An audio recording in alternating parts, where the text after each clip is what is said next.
Coming up on Valley View News, what to expect for holiday travel during this time of coronavirus. Plus, Pfizer submitted an emergency application to start using its corona vaccine. And Snapchat launches a feature similar to TikTok. Hello and welcome to Valley View News. I'm Liliana Ramirez. And I'm Bryce Wayne in the Digital Media Center. LA County is shutting down its outdoor dining for restaurants and bars. The halt will last at least 3 weeks. Restaurant owner Dustin Lancaster says the new restriction will impact his employees the hardest. The biggest toll is we're going to have to lay off the people that we just brought back. We're going to have to furlough them likely as we downsize to a takeout only, which requires less kitchen, less front of house staff. So this influx is just it's about to break us all.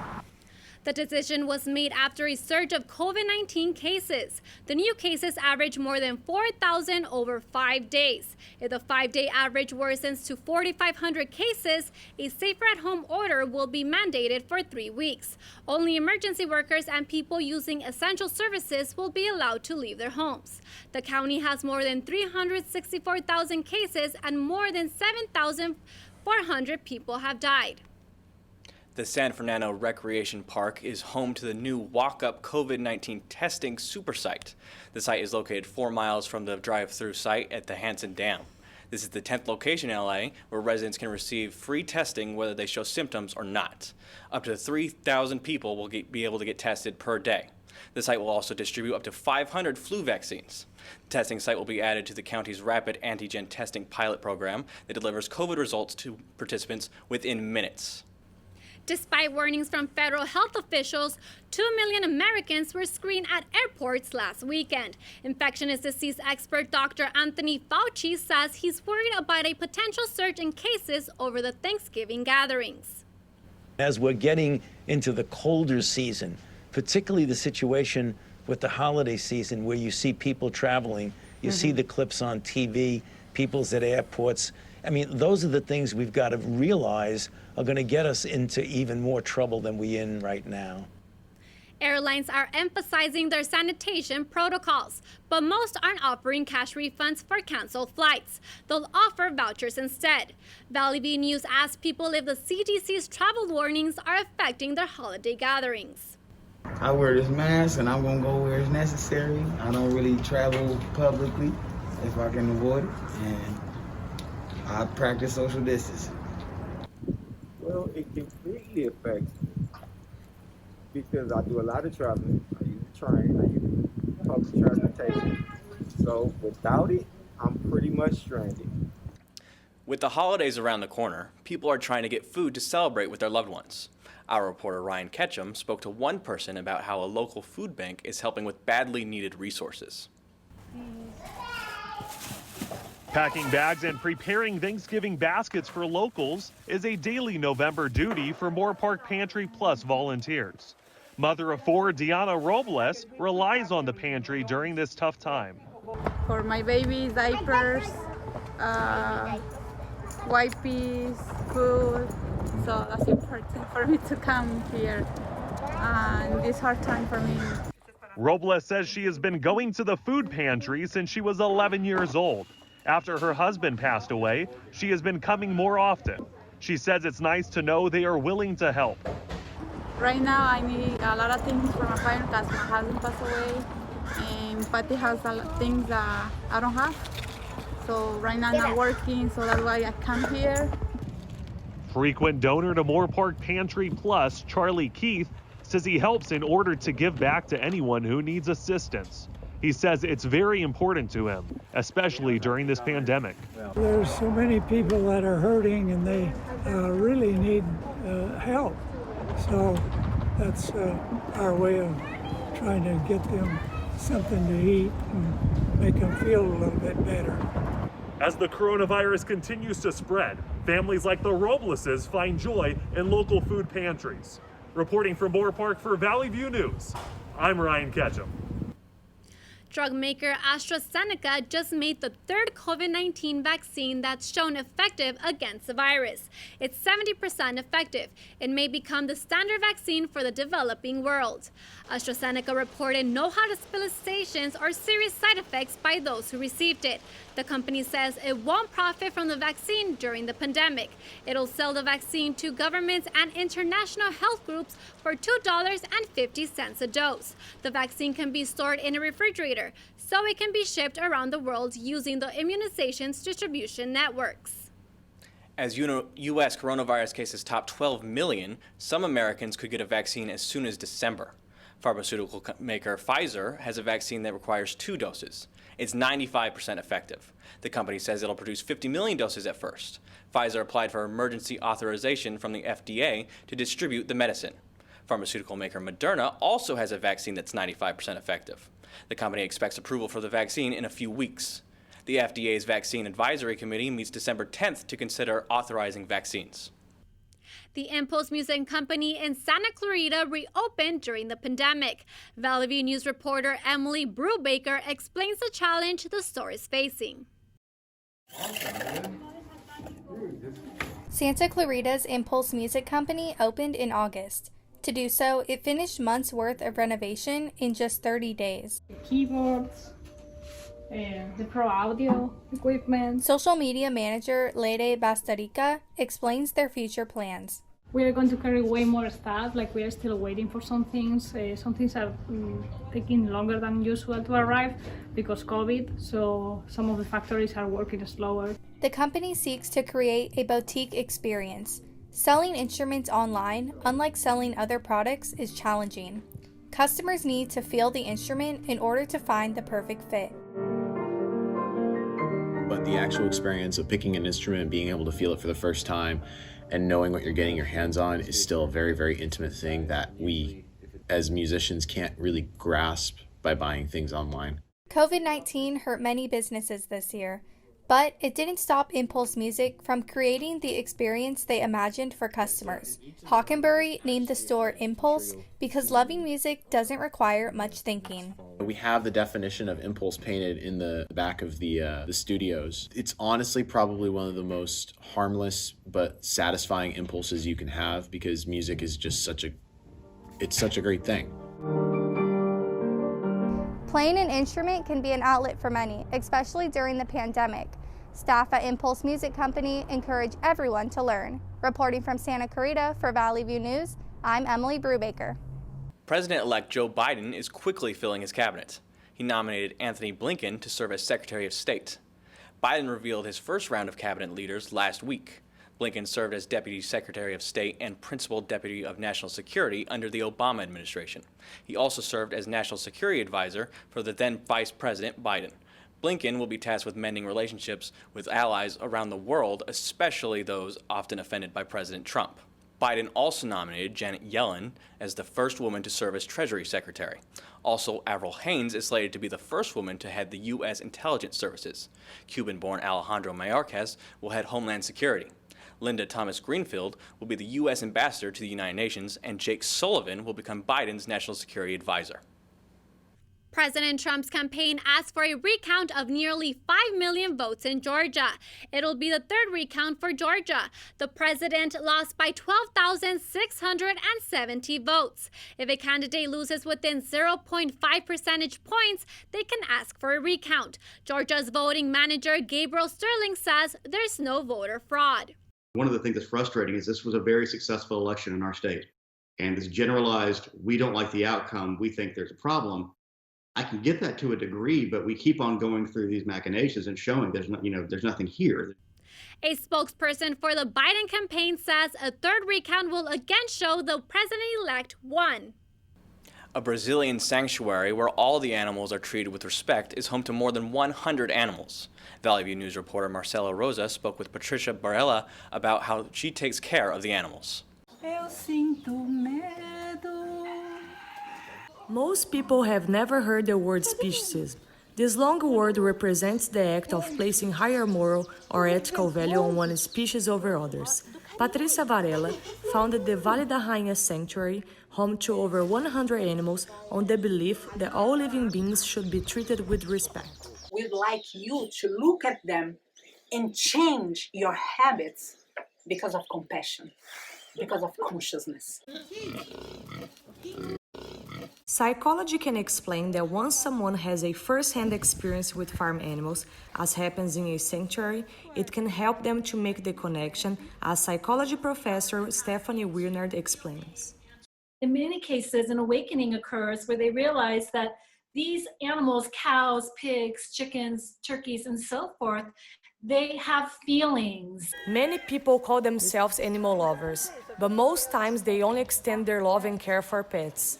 Vale da Rainha founder Vitorino Favano says that the reason why people are still buying animal products is because they have no idea what's going on behind the scenes. A gente não vê o sofrimento. Paul McCartney disse que se os frigoríficos tivessem paredes de vidro, o mundo seria vegano. As more people are connecting with animals, sanctuaries like Vale da Rainha are becoming more common than ever. I am Marcela Rosa, reporting from Minas Gerais, Brazil. Governor Newsom and his family are quarantining after being exposed to COVID-19. The governor tweeted last Sunday that 3 of his children came in contact with a California Highway Patrol officer who tested positive. The officer provides security for the family. Newsom says he and his family tested negative but are still following CDC guidelines to quarantine for 2 weeks. Last week, the governor got backlash for going to a friend's birthday dinner at posh Napa Valley restaurant. The dinner was indoors and guests didn't wear masks. The governor apologized after photos were made public. So far, there have been 300 homicides in Los Angeles this year. The last time it was this high was in 2009. Last weekend alone, there were 4 killings. Homicides are surging in cities nationwide. LA's murder rate is up 25% from last year. Overall shootings increased 32%. While there's currently a rise in violence this year, LA has seen worse. The 80s and 90s both saw years with more than 1,000 homicides. After the break, Valley View News revisits some of our favorite stories from the past, including a small community station trying to give Cambodian news more mainstream coverage, and how an after-school program helps kids stay off the streets. The coronavirus has shut down many businesses. Still, many businesses are trying to stay open during the pandemic. Reporter Brenda Saldana explains the struggles of small businesses as they try to serve customers. Small businesses are being affected due to COVID-19. At Plaza del Valle, they have been struggling to maintain themselves open, even when their sales are on the downfall. For Faustino Perez at Los Pastelitos Caseros Donuts and Bakery, it's been a challenge to keep operating as one of the few shops who can still do so. I lose more when I open than if I were to be closed, because you need to have the product fresh, and it's a lot that goes to waste. But he is not the only one. Victor Peraza and his family own El Tamarindo restaurant and have been open for 8 months. They have been using social media to try and increase their sales. The truth is that we have been posting on the internet, giving promotions and giving away something after you spend maybe $10. Like, for example, a soda or something like that. These small businesses have also been forced to close earlier than usual. Several businesses continue to stay open and running, hoping that soon they can see normality. In Panorama City, I'm Brenda Saldana for Valley View News. Apple will launch its new iPhone lineup soon. It'll show the iPhone's first major exterior redesign in 3 years. The lineup will include 4 different phones and screen sizes, and some of the iPhones will now support the 5G cellular network, which gives faster downloads. However, the 5G network isn't fully installed across the U.S. The last time Apple made major changes to its iPhone was in 2014 when iPhone 6 came out with bigger screens. Big retail stores are now competing with Amazon by offering alternatives to waiting for packages to be delivered. Curbside and in-store pickup are becoming popular during the pandemic. Also, the wait time between when something is ordered and received is much shorter. Target, Walmart, and Best Buy held pickup sales during Amazon's 2-day Prime Day sale. Target calls theirs Deal Days. By the holidays, fresh and frozen foods will be added to the curbside pickup.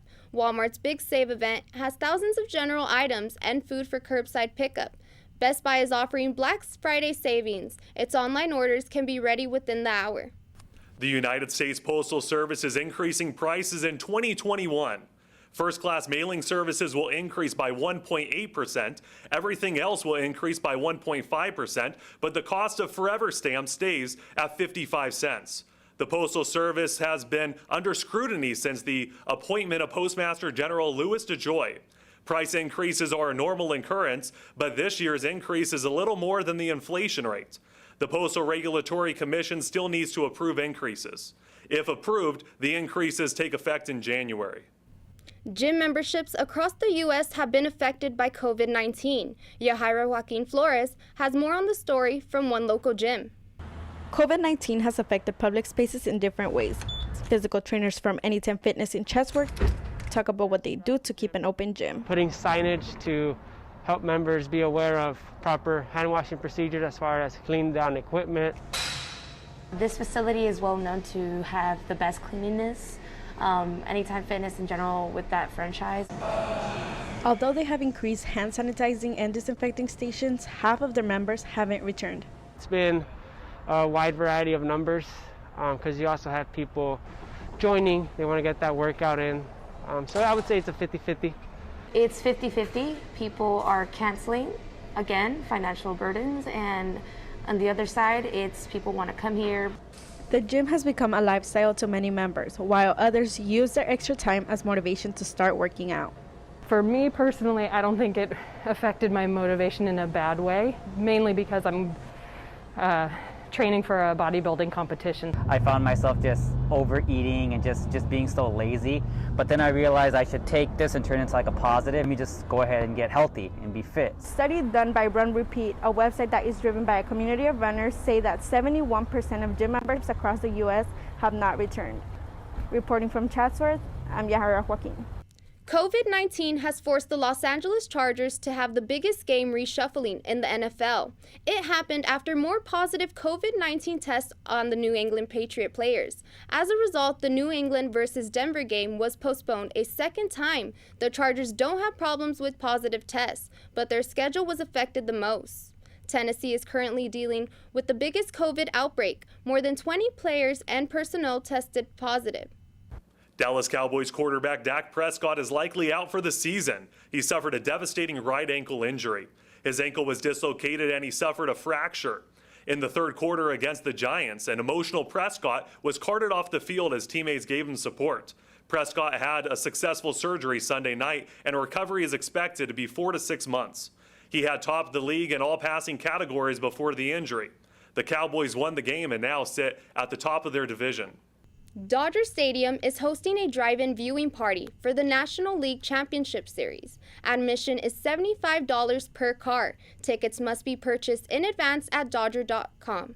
The game will be on a 60-foot screen in parking lots 2 and 3. Audio will be broadcast on FM radio. Parking gates open 1 hour prior to game time. Concessions aren't available and alcohol is prohibited. Fans must bring their own food and beverages. Social distancing and mandatory face coverings will be enforced. No outdoor seating is permitted. Fishing can be a fun sport for most, but reporter Ethan Hansen explains how the sport can also have a positive and negative effect on the environment. I think I got a little baby on here too. Sports fishing is a thriving business with a $4.6 billion impact on California and employs over 33,000 people. But is it good for the environment? Absolutely, because there's a limit on fish that you catch. But a study in Scientific Reports shows that 46% of trash accumulated by the Great Pacific Garbage Patch comes from fishing gear. Channel Island sport fishing captain Don Rowell says independent anglers aren't to blame. There's a lot of conservation efforts that are paid for by fishing licenses, by sale of tackle, by our association. About 40 miles away, as the pelican flies, is environmental researcher Sean Anderson. He says positive ecological change will occur once people become active in collecting data. He says the more people go fishing, the more people will learn about the environment. I really hope people get out and about and do stuff. Part of that means go fishing. One of those people trying deep sea fishing for the first time was 30-year-old Marvin Oriana. Oriana on his first try reeled in a 5-pound, 10-ounce lingcod, the biggest fish on the boat, an experience he wanted to share with his father. I think he will be absolutely stoked to see the fish I was able to catch on my first time out. Whether it's catching fish or collecting data, the ocean is a much safer place for all inhabitants when sportsmen and scientists are working together. From off the coast of Oxnard, California, I'm Ethan Hansen, Valley View News. When we come back, a popular video game tactic introduces players to gambling. Also, how a civil rights activist shares her message through a one-woman show.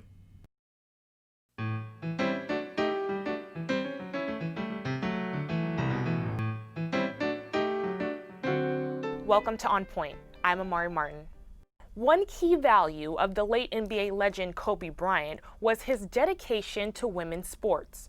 Coaching his 13-year-old daughter's basketball team, he became a key proponent for women's sports.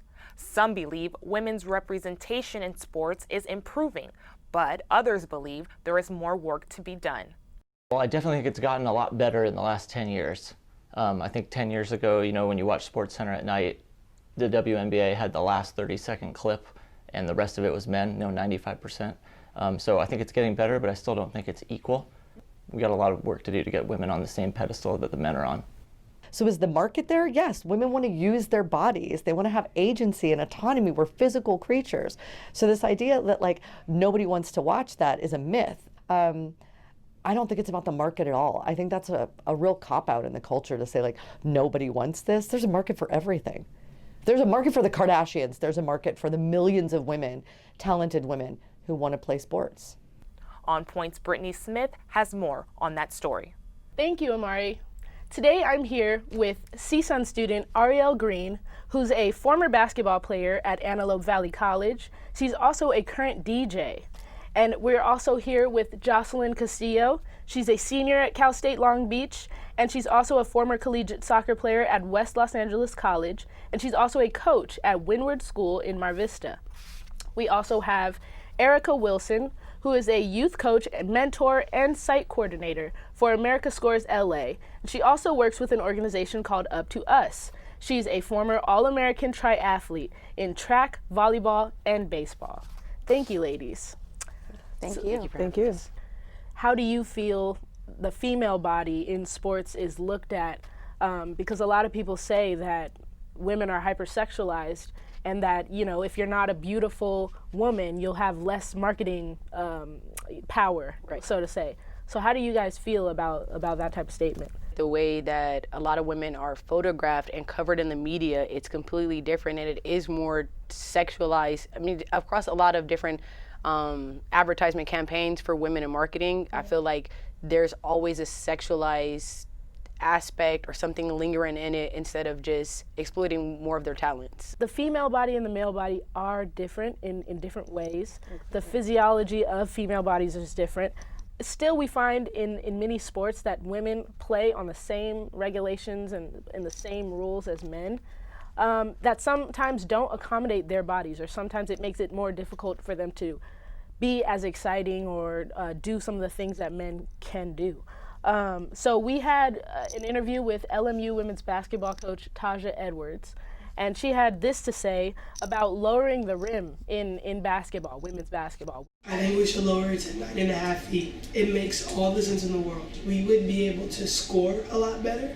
We would be able to dunk. It would be a lot faster, and our percentages would go up for field goal efficiency, 100%. So how do you ladies feel about that idea? I'm accustomed to, stepping back to the three-point line and hitting from there on a regular height.